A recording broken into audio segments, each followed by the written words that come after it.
En unos instantes vamos a comenzar con nuestro webinar del día de hoy. Muy bien.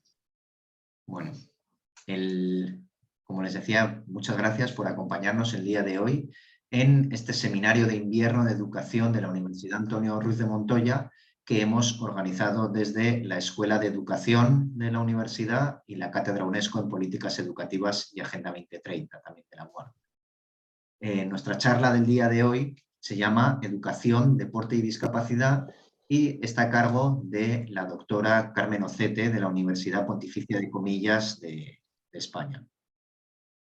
La doctora Carmen es doctora en Ciencias de la Actividad Física y del Deporte, es también licenciada en Ciencias de la Actividad Física y del Deporte y diplomada en Magisterio, que es la carrera de Educación en España. Es responsable nacional del área de deporte inclusivo de Down España, la Federación de Asociación Española de Personas con Síndrome de Down, y es profesora contratada doctora del doble grado en Ciencias del Deporte y Educación Primaria de la Universidad Pontificia de Comillas en Madrid.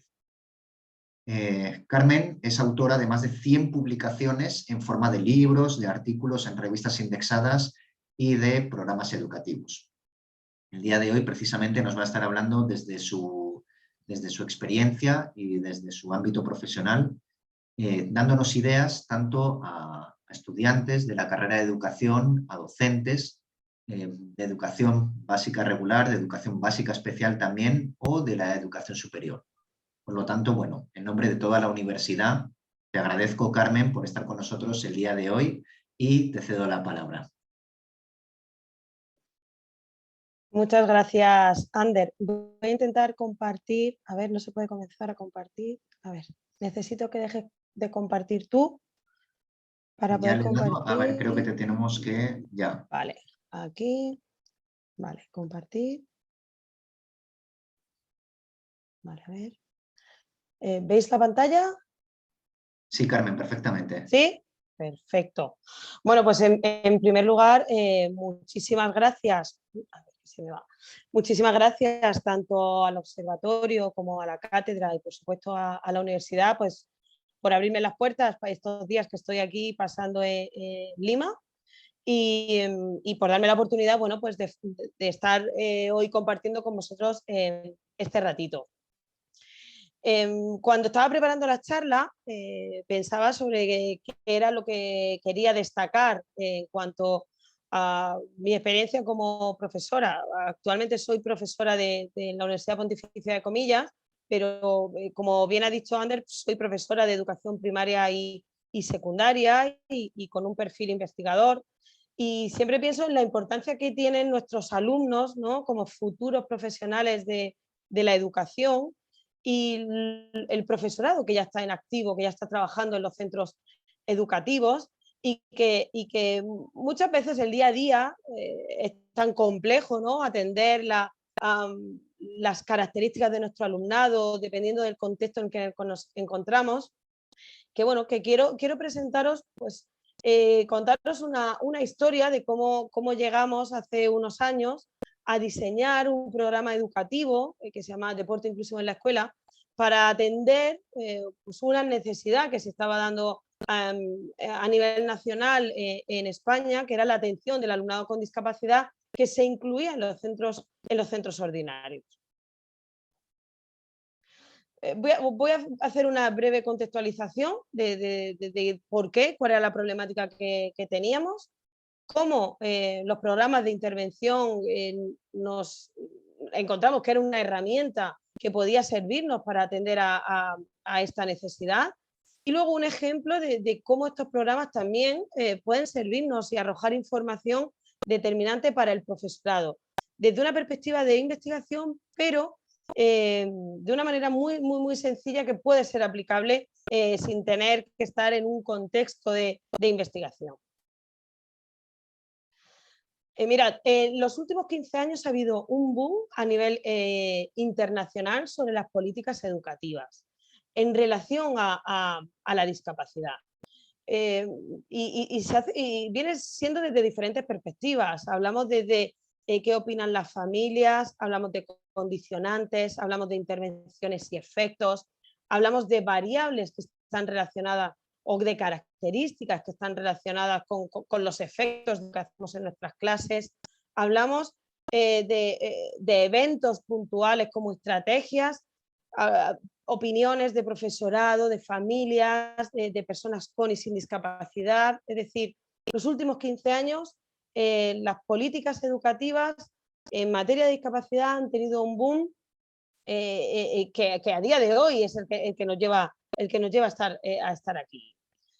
La problemática que teníamos a nivel internacional es que, más allá del hecho de hablar de personas con y sin discapacidad y de facilitar la inclusión en un contexto deportivo, venía siendo un problema de salud.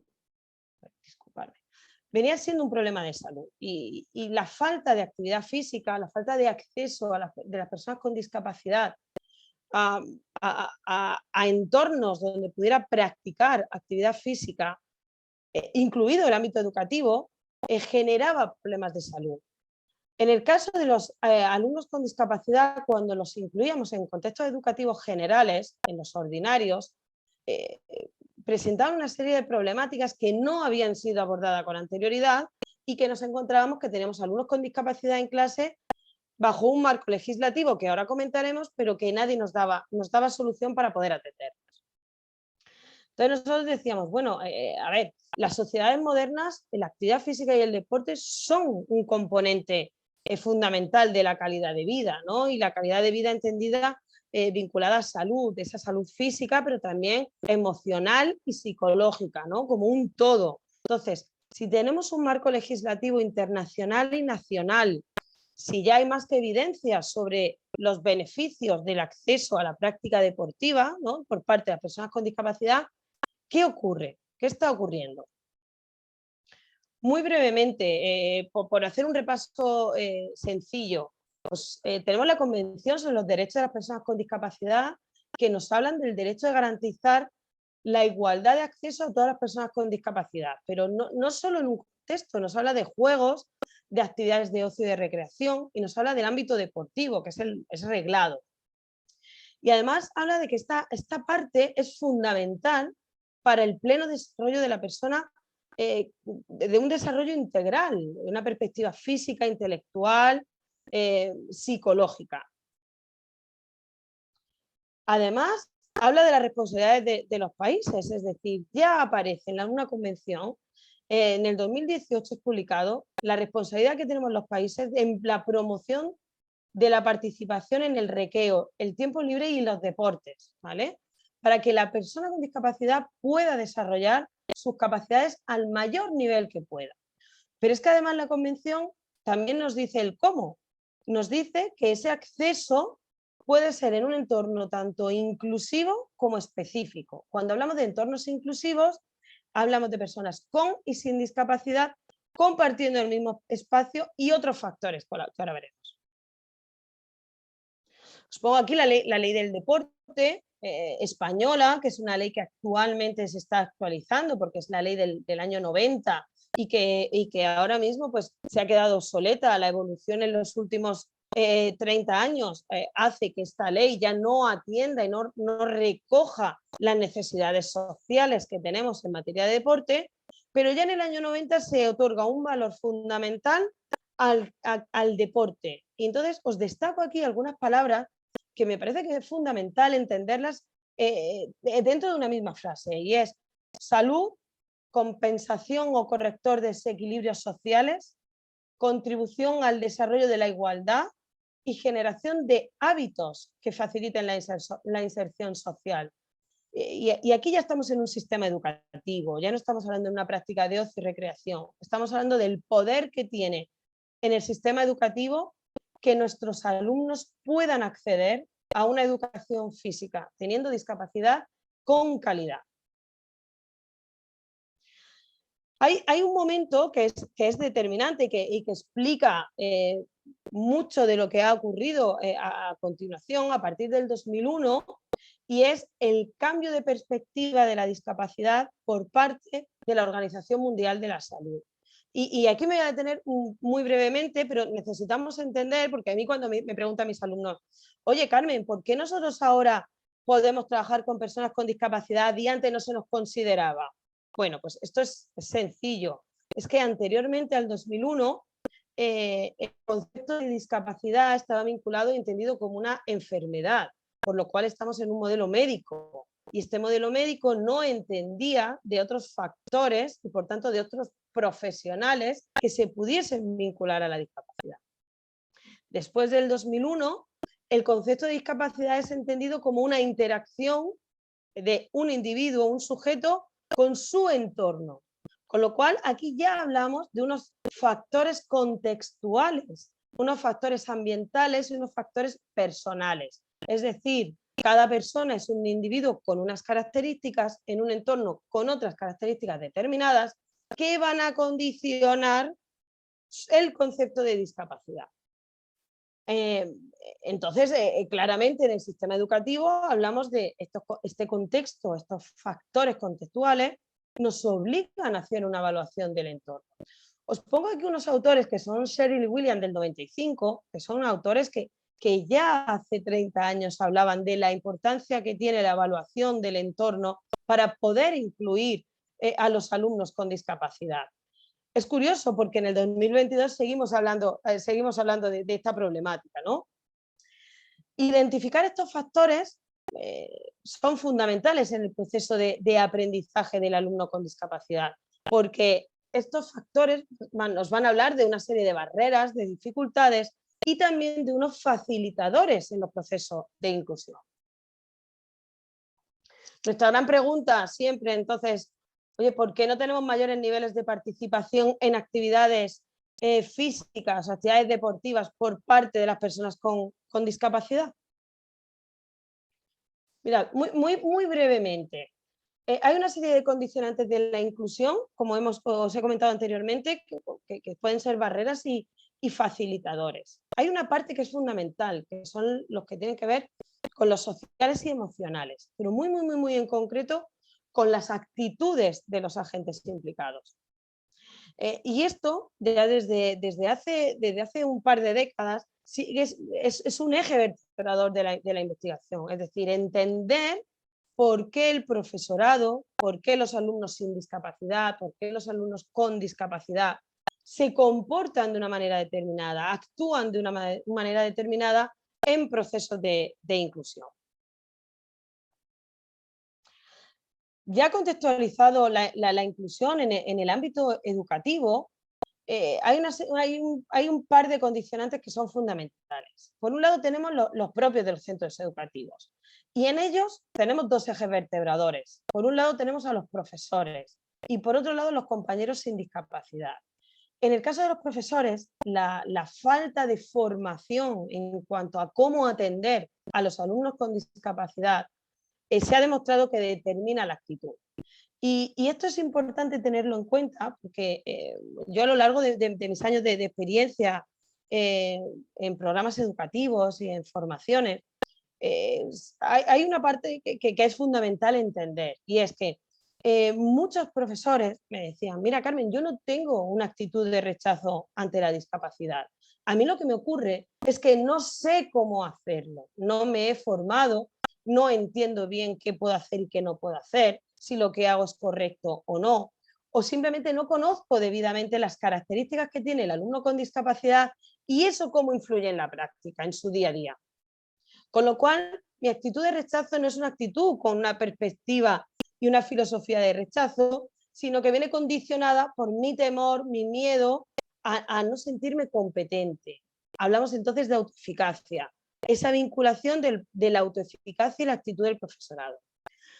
Luego, la actitud del grupo clase. Hablar de inclusión nos obliga a hablar de qué ocurre, qué piensan, qué opiniones tienes y cómo se sienten los compañeros de los alumnos que no tienen discapacidad.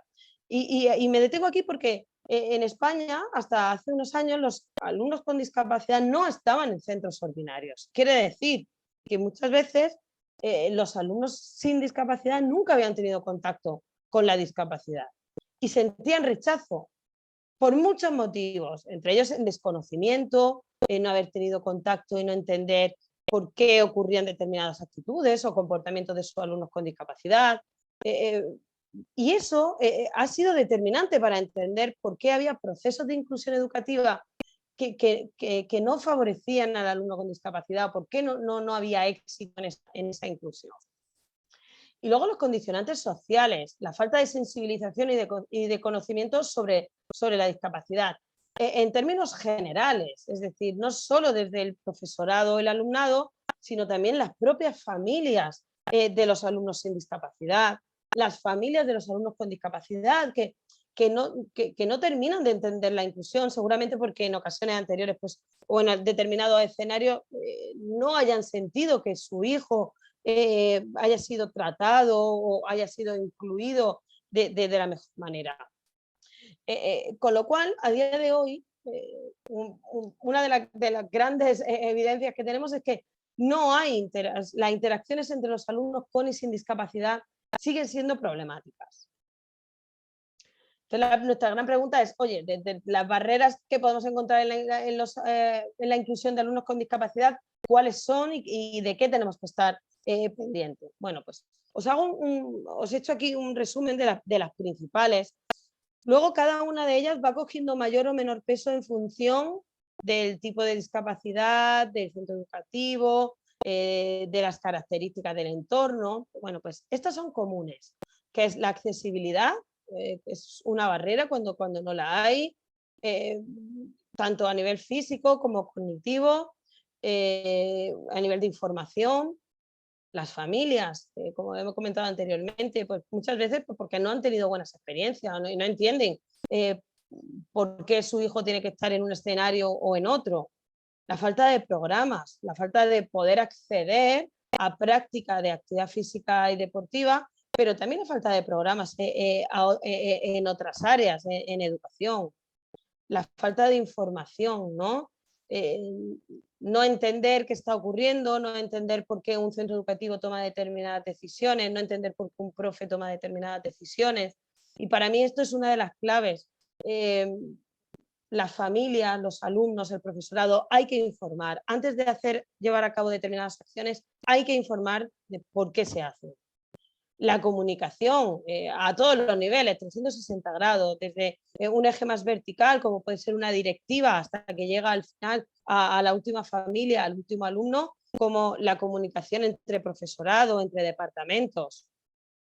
La gran barrera que hoy que voy a compartir con vosotros, que es la falta de formación, y como he comentado anteriormente, el no sentirte capacitado para hacer algo y ante ese miedo pues no querer hacerlo.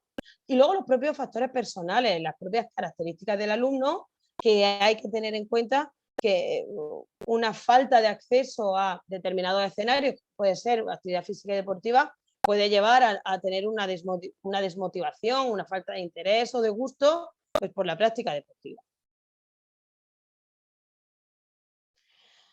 Llegados a este punto, os voy a contar cómo intentamos nosotros atender una problemática que llevábamos viendo y sufriendo, podemos decir, pues cuando empezamos a diseñar el programa que os voy a contar a continuación.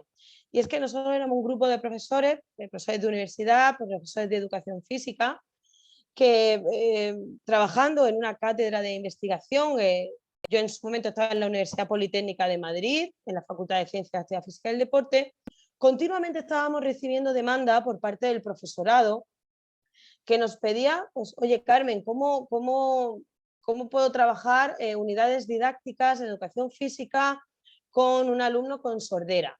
Oye Carmen, ¿cómo puedo trabajar este contenido, por ejemplo el baloncesto, si tengo un alumno con una espina bífida?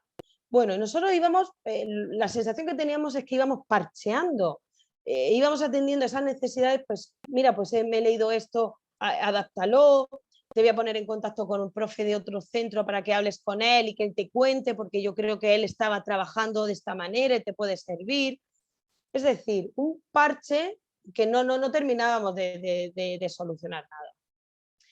A eso se nos daba los cambios legislativos educativos que he comentado anteriormente, y es que nos encontrábamos a los alumnos con discapacidad en los centros ordinarios, pero el sistema no nos había dado recursos, ni recursos espaciales, ni recursos materiales, ni recursos humanos, que en muchos de los casos en discapacidad necesitamos apoyo de otros profesionales. Y luego el gran desconocimiento. Actualmente los planes formativos en las universidades españolas ya contemplan la actividad física y el deporte para personas con discapacidad, hablamos de educación inclusiva, de educación física inclusiva, es decir, los futuros profesionales ya salen con ese conocimiento. En los últimos 5 o 10 años las universidades españolas hemos dado un empujón a que esos profesores ya salgan con conocimiento. No digo con el suficiente, digo con algo más de conocimiento que con el que finalizamos los estudios las generaciones anteriores, ¿no? Y entonces decíamos, bueno, pues con esta mezcla que tenemos, ¿qué podemos hacer?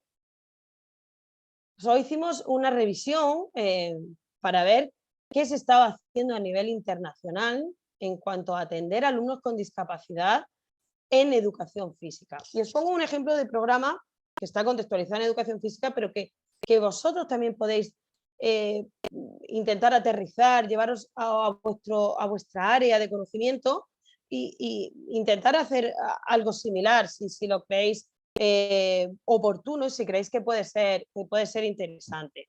Nosotros hicimos una revisión y lo que vimos es que los programas tenían diferentes características en cuanto a objetivos.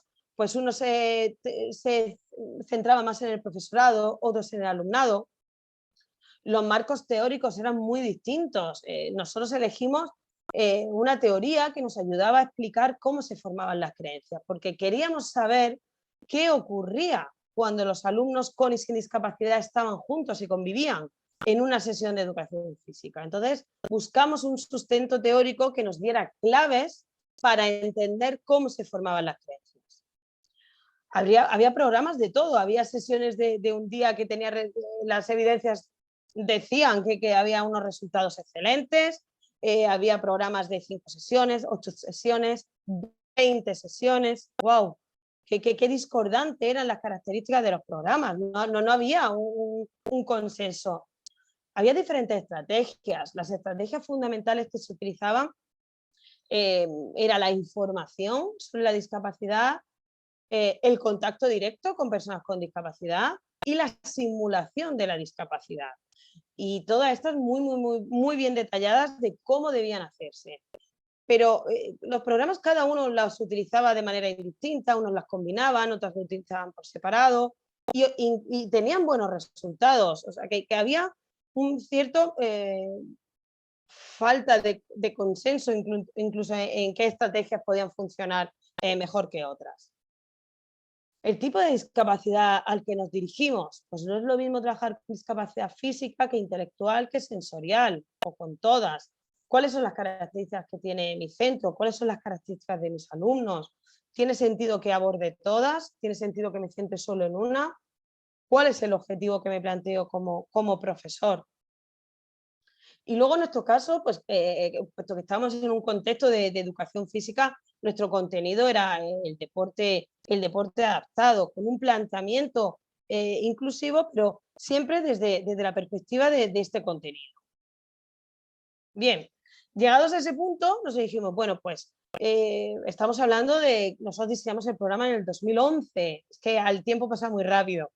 Y en el 2011 en España no había absolutamente nada, no se hablaba de nada de deporte inclusivo y menos en el ámbito educativo.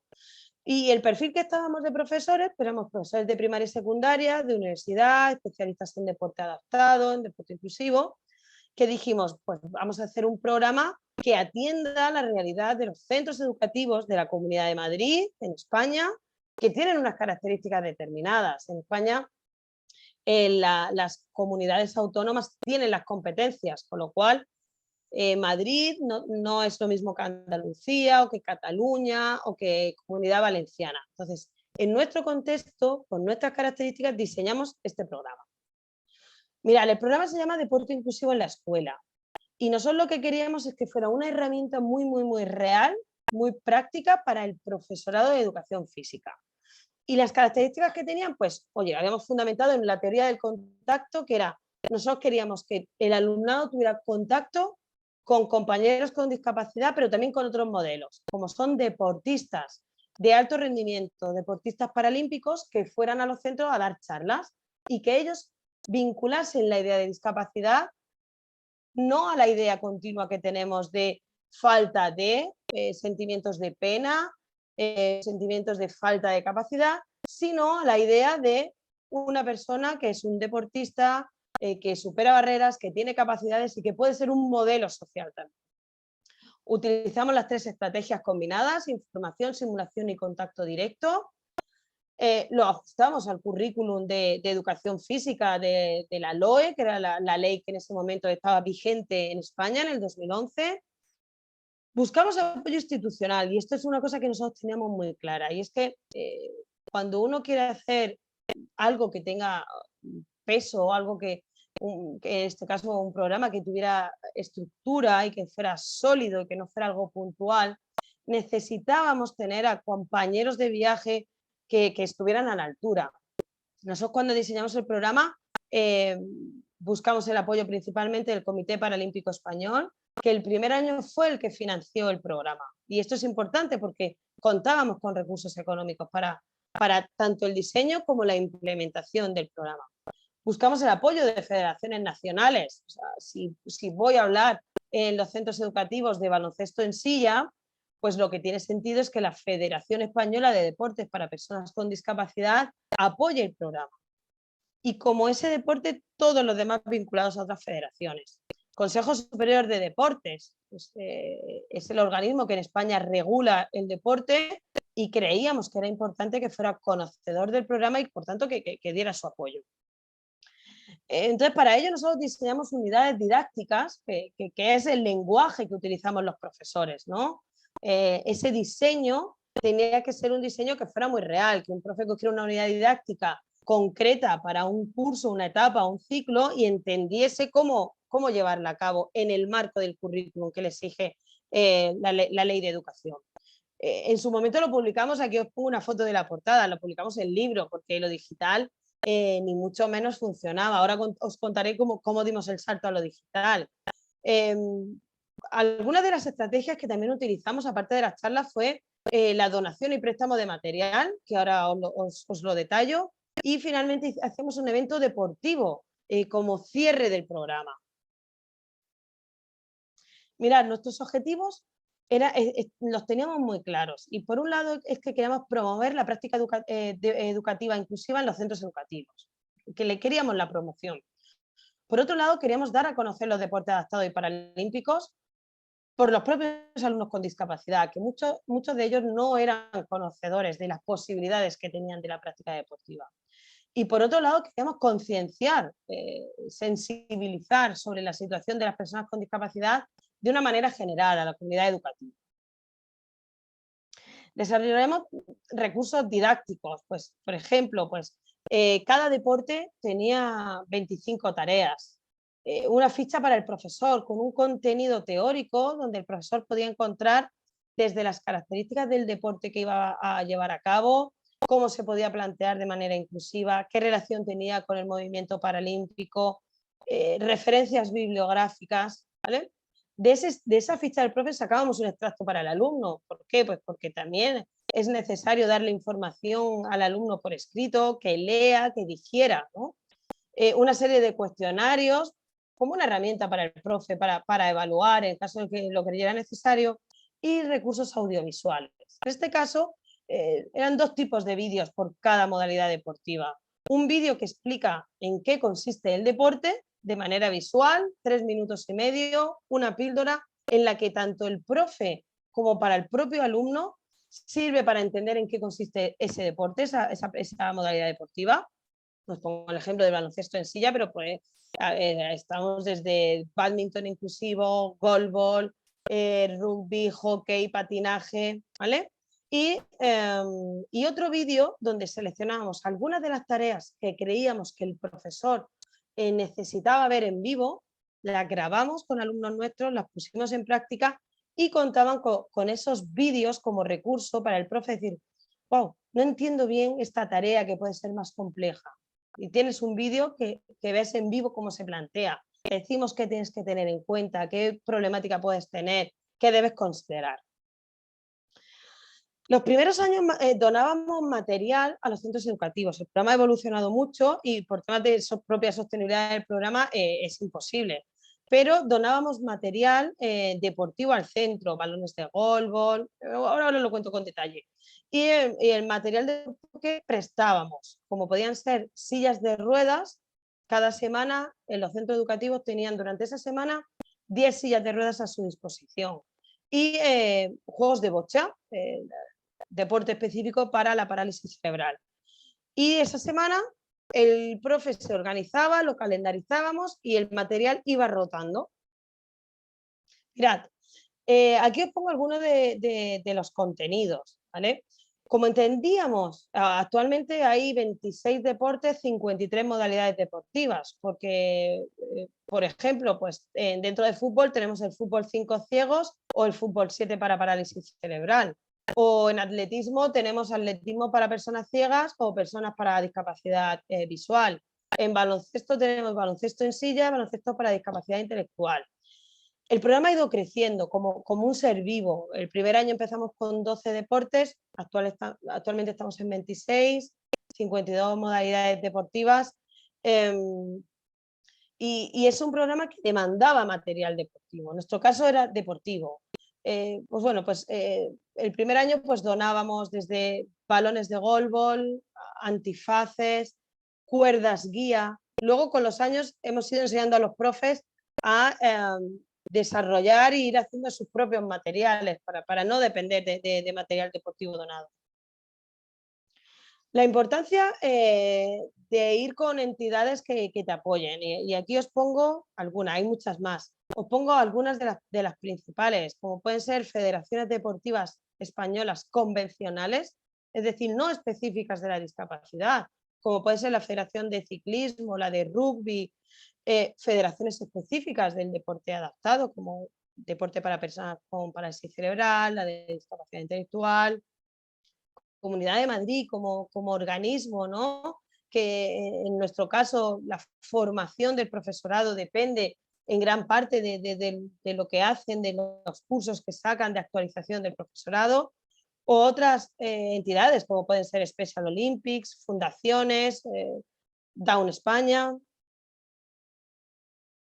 Mirad, en el 2017 tuvimos que dar el salto a lo digital por varios motivos. El primero era que bueno, que no tenía sentido cada vez que el programa iba evolucionando, pues nosotros empezamos en la Comunidad de Madrid y actualmente estamos a nivel internacional. No tenía sentido que yo tuviera que mandarte un libro para que tú tuvieras las unidades didácticas. Durante el año 2017, gran parte del presupuesto lo dedicamos a volcar todos los contenidos en la plataforma web Deporte Inclusivo en la Escuela. Y os animo a que entréis, que accedáis, es gratuita, tiene dos partes, una pública y una privada. En la pública vais a encontrar contenidos, en la privada tenéis que poneros en contacto con el coordinador del programa y solicitar el acceso.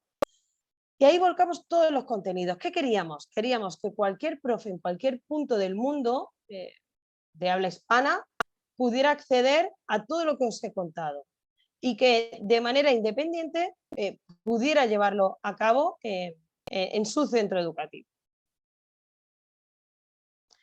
Os voy a contar la parte de evaluación del programa sin entrar en mucha profundidad, pero sí que me parece interesante tenerla en cuenta para entender también como agentes implicados, como profes en nuestro día a día, la importancia que tiene la evaluación y luego esto qué implicación tiene a nivel práctico en nuestro día a día.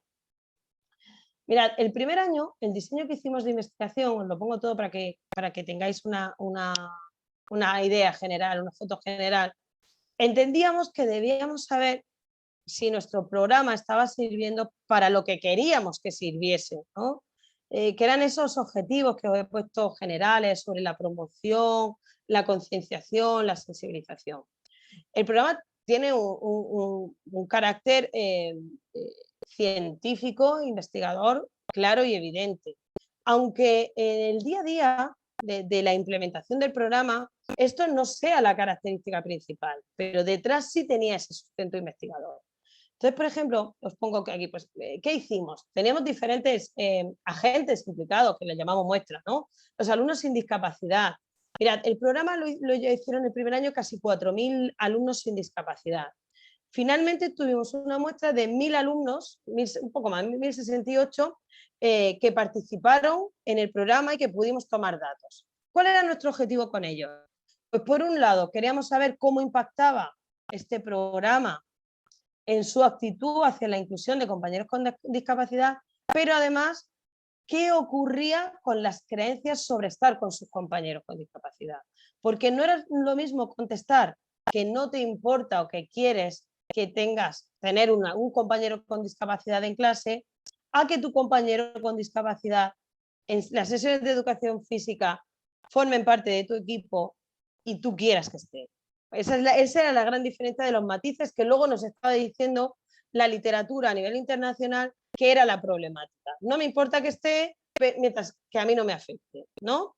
Ahí os pongo un par de herramientas. La primera es de índole cuantitativa, la segunda cualitativa, y que luego os voy a contar un poquito más sobre ellas.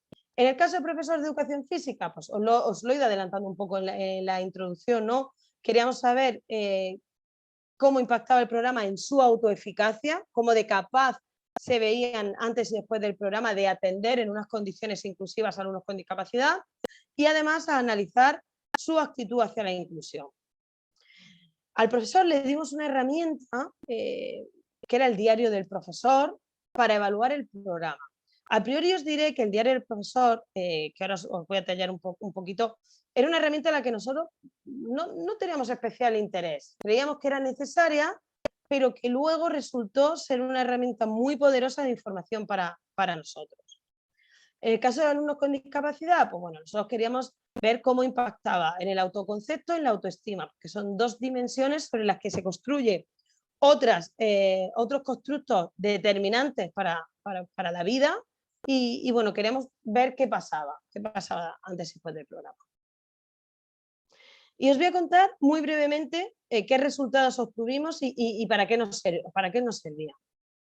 Mirad, en el primer caso, el primer estudio, queremos saber, al profe cuando implementaba sus sesiones, a los profes le pedimos que implementasen 8 sesiones y que eligiesen qué contenidos ellos querían implementar. Ellos podían elegir, nosotros no podíamos decirle tienes que implementar sí o sí baloncesto, sí o sí golbol, o sí bocha. ¿Por qué? Pues porque igual las características de su alumnado no lo permitían o no tenía sentido para ellos. Ellos elegían 8 sesiones de educación física. Después de cada sesión, el profe o la profe rellenaba el diario del profesor. ¿Qué tiene el diario del profesor? Ya, tenía una estructura muy sencilla, era un documento de Word. Después de cada sesión contestaba una serie de características y nos arrojaba un poco de información sobre temas organizativos, qué ha ocurrido, si ha habido alguna incidencia, si hay algo que crees que puede mejorarse, si hay algún aspecto que no te ha servido, cómo te has sentido y luego qué sugerencias como profe crees que puedes dar para la implementación de este contenido a otros profes. Mirad, obtuvimos más de 900 sesiones analizadas, implementadas por los profes. Y eso nos dio dos tipos de información. Por un lado, cómo implementar cada deporte en cuanto a consideraciones, y eso además está publicado a nivel internacional con el Comité Paralímpico Internacional. Y por otro lado, a priori no lo sabíamos que nos iban a dar barreras y facilitadores de esa implementación del profesorado. Entonces os cuento algo, os pongo algunos ejemplos. Oye, pues en cuanto al profesor, pues nos hablaba de la inseguridad por falta de conocimiento, de la incertidumbre sobre cómo se iban a comportar sus propios alumnos, sobre que en algunos casos las unidades didácticas ellos sentían que faltaban recursos explicativos. Para nosotros fue fundamental porque nos estaban evaluando el programa y nos obligó a hacer un repaso sobre contenidos y a mejorar la calidad de los contenidos. En relación al alumno hablaban de falta de motivación, es decir, cuando tienes a grupos muy, muy heterogéneos, que tienen como objetivo intereses muy diferenciados, que muchos de ellos no muestran interés y que eso dificulta llevar a cabo contenidos como de este tipo. La falta de conciencia de práctica, pues en algunos casos la simulación llevaba a que los alumnos pues cayeran en algún tipo de estigma con respecto a la discapacidad, alumnos poco implicados, ¿no? Y luego una parte que era la parte más competitiva, ese perfil de alumno que es muy competitivo, que siempre quiere ganar, que siempre quiere obtener buenos resultados y que ahora le metes un elemento que es la discapacidad y que le cambias las reglas del juego, ¿no? De la competición también sacamos un artículo que está publicado en Physical Education Sport Pedagogy y es un JCR, o sea, la importancia que tiene de alumno que es muy competitivo en los procesos de inclusión educativa. En cuanto a los contenidos, oye, es muy complicado poder implementar este contenido y nos parece muy excesivo. Tiene objetivos exigentes, es que los procesos de inclusión en cuanto a contenido requieren de tiempo. En cuanto a organización, pues nos dio muchísima información sobre el uso del material. Pues había alumnos que cuando se tapaban los ojos en un antifaz para hacer un atletismo ciego, pues les daba miedo. Eso nos llevó a replantearnos el orden de, por ejemplo, trabajar determinados deportes. ¿Tiene sentido trabajar fútbol 5 ciegos antes que un goalball, antes que un atletismo? Eso nos ha ayudado a pautar también este tipo de intervenciones. Hay muchas veces que los espacios no son adecuados por exceso de ruido, por columnas, por dificultad de acceso. Y luego había materiales que los alumnos pues, o les desmotivaban, no llegaban a gustarles, no les daban el uso que se pretendía. Entonces, esto nos dio una evaluación del programa que fue fundamental y nos lo arrojó un diario del profesor. El segundo estudio, y os lo comento muy breve, que para nosotros, he de decir que por el tipo de herramienta que era pues un cuestionario de preguntas abiertas, cualitativo, que ahora os lo voy a enseñar, pues a priori la metodología cualitativa es complicada, ¿no? Las preguntas abiertas siempre es mucho más complejo que un cuantitativo, pero nosotros queríamos saber sus creencias sobre el juego cooperativo, sobre tener un compañero con discapacidad en su día a día. Utilizamos esta herramienta aplicada a educación física, obtuvimos 12.000 unidades de registro, es decir, de una muestra de casi 600 alumnos antes y después de la intervención. Y mirad, este cuestionario, no voy a entrar a teorizar, pero está fundamentado en la teoría del comportamiento planificado, y lo que nos dice es, ¿queréis saber qué opinan sobre sus alumnos, sobre por qué creen que es bueno o no tener a un compañero con discapacidad? ¿Quieren saber sobre qué opinan sobre jugar o no jugar en cuanto a quién creen que debe hacerlo, ¿no? Esa presión social que pueden tener por parte del profesorado, de los compañeros, de la familia, y las creencias de control. Oye, ¿hay algo que tú crees que te puede facilitar que juegues con María o Carlos? En este caso el cuestionario habla de María o Carlos. ¿O hay algo que tú crees que pueda dificultarte? Y luego preguntas abiertas. Las preguntas 3, 6 y 9 serán, oye, ¿qué otras cosas te vienen a la mente cuando hablas de esto? Y arrojaban valores. Mirad, un extracto muy sencillo, muy simplificado, pero para que veáis cómo de esa información puramente científica, puramente de análisis investigador, tuvimos una aplicación práctica muy directa. Y es, por ejemplo, que arrojaban la inclusión como valor. Cuando los alumnos hablaban de que veían incluir a sus compañeros con discapacidad, lo veían como un valor. Y hablaban de poder experimentar divirtiéndose, de pasárselo bien, de sentirse importantes porque eran capaces de enseñar a su compañero con discapacidad a hacer las cosas. Además, hablan de relaciones socioafectivas, hablaban de aprender y de aprender divirtiéndose.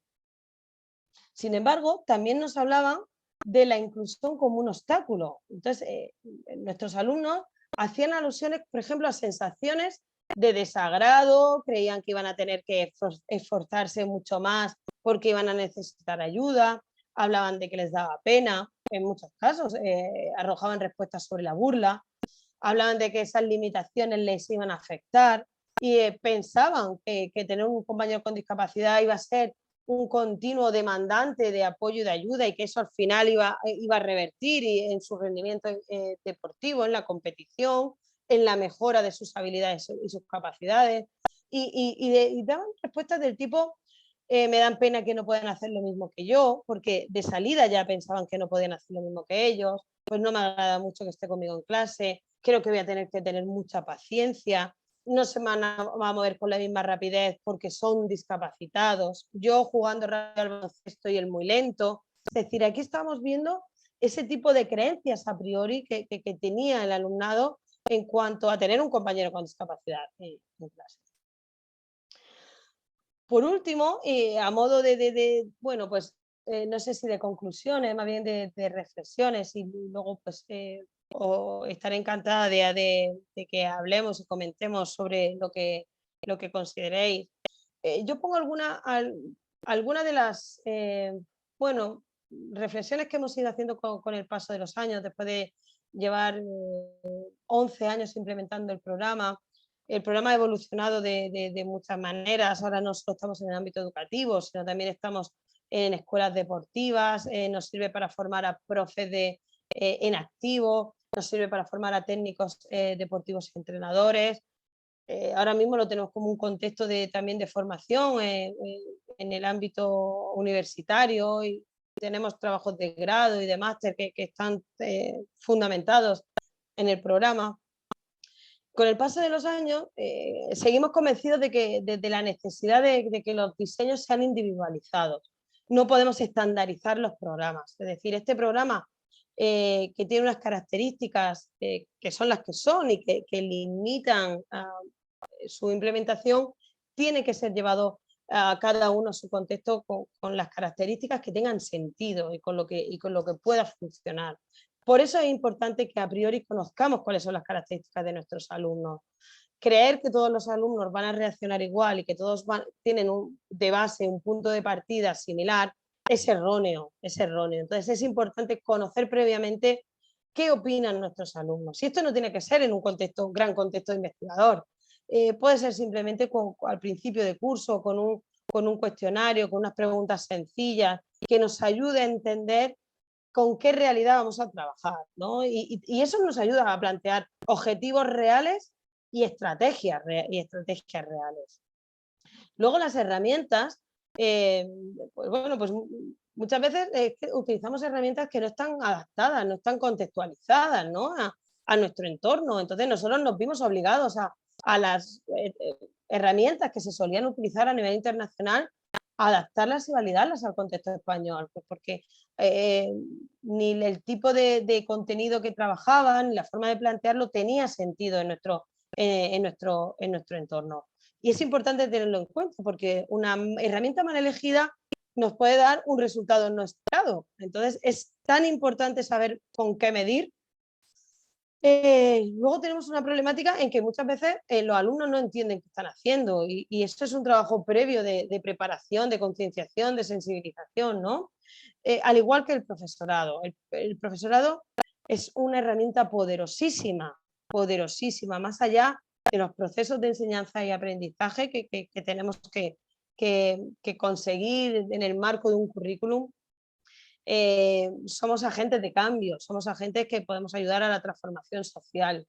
Tenemos que ser capaces de buscar acciones, estrategias, programas que ayuden a nuestro alumnado a formar parte del día a día de la comunidad educativa, a formar parte del día a día con sus compañeros y también a descubrir sus propias habilidades y capacidades desde la perspectiva de la discapacidad.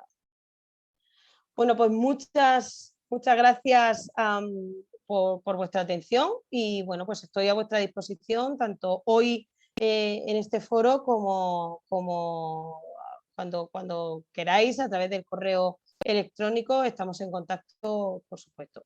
Y muchísimas gracias.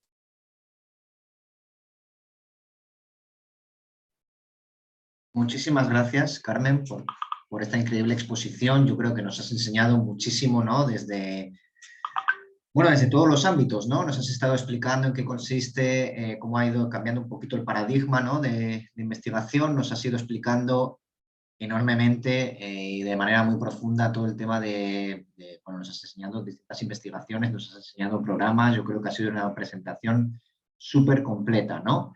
Y bueno, teniendo en cuenta que la presentación del día de hoy además la hemos organizado desde la Escuela de Educación, desde la carrera de Educación de la universidad, pues qué mejor que poder hablar de temas precisamente de inclusión con nuestros estudiantes, ¿no? Voy viendo que hay algunas preguntitas que nos han hecho nuestras estudiantes precisamente en el chat. Tengo 2 preguntas por ahora, te las voy leyendo quizás y las vas respondiendo. Sí, Tenemos una claro. pregunta de Verónica Salas que nos pregunta: ¿de qué manera recomendaría hacer un proyecto de investigación para tesis de final de grado que incluya el tema de la discapacidad?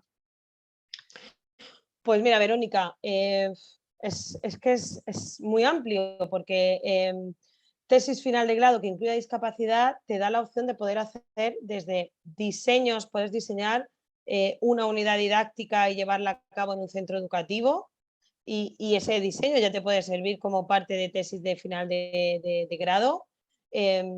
Puedes analizar opiniones de profesorado, opiniones de directivos, opiniones de alumnos con discapacidad, sin discapacidad.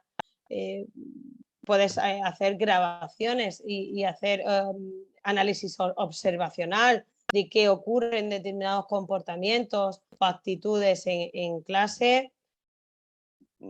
La discapacidad es tan amplia y el ámbito educativo es tan complejo que tú puedes, cualquier pequeña píldora que tú quieras trabajar será una contribución para mejorar. Otra cosa es que ya elijas dimensiones determinadas para el profesorado, para el alumnado. Pues oye, no es lo mismo analizar autoestima o autoconcepto que tienen un marco teórico determinado que analizar autoeficacia o analizar estilos interpersonales, ¿no? Bueno, pues yo te recomendaría que hicieras algo que realmente te guste, que te motive, que te llame la atención y que tenga, pues, una transferencia a la práctica muy directa. Yo creo que en una tesis final de grado tiene que ser una cosa que sea muy vivencial, muy experimental, ¿no? Que no te quedes en una fase solo de diseño, sino de poder llevar a cabo. Muy bien, Carmen, muchísimas gracias. Y tenemos otra pregunta también de Daniela. Daniela, de hecho, bueno, ha sido estudiante mía y está precisamente investigando sobre estudiantes con necesidades especiales. Y ella nos pregunta, ¿no? ¿Cómo se sabe cuáles son las dimensiones adecuadas para la adaptación de las distintas estrategias para estudiantes con necesidades educativas especiales? Vale, con dimensiones adecuadas, ¿quieres decir factores? ¿Cómo se sabe cuáles son las dimensiones adecuadas para la adaptación de las distintas estrategias? Bueno, a ver, si te voy a contestar lo que creo que me estás preguntando y si no, Daniela, me dices. Primero hay que tener en cuenta un factor principal y es con qué discapacidad se está trabajando, qué características tiene la persona con la que vas a trabajar. Eso es fundamental, porque dentro, por ejemplo, de la discapacidad auditiva, tenemos diferentes tipos, con la discapacidad física. Entonces, ¿qué características tiene ese alumno determinado? Que no solo está condicionado por las características propias, sino también pues, por qué atención temprana ha tenido, qué contexto familiar ha tenido, en qué contexto educativo se ha estado formando. ¿Vale? Entonces, eso es fundamental. Y luego la otra parte fundamental para la adaptación de las estrategias es tener claro qué objetivos se quieren conseguir. Muchas veces utilizamos estrategias porque las vemos y las vemos utilizar a otros compañeros y son estrategias muy potentes que nosotros no tenemos el mismo resultado. ¿Por qué? Pues porque muchas veces los objetivos son diferentes. Entonces, hay que tener muy claro qué objetivo nos planteamos, qué perfil de alumno con discapacidad tiene y en función de eso seleccionar qué tipo de estrategia nos puede ayudar. Muchas veces queremos utilizar muchas estrategias, hacer muchas adaptaciones para asegurarnos, ¿no? que cubrimos todo el espectro posible y a veces no es necesario, a veces simplemente con una buena estrategia puede ser más que suficiente para cumplir nuestro objetivo.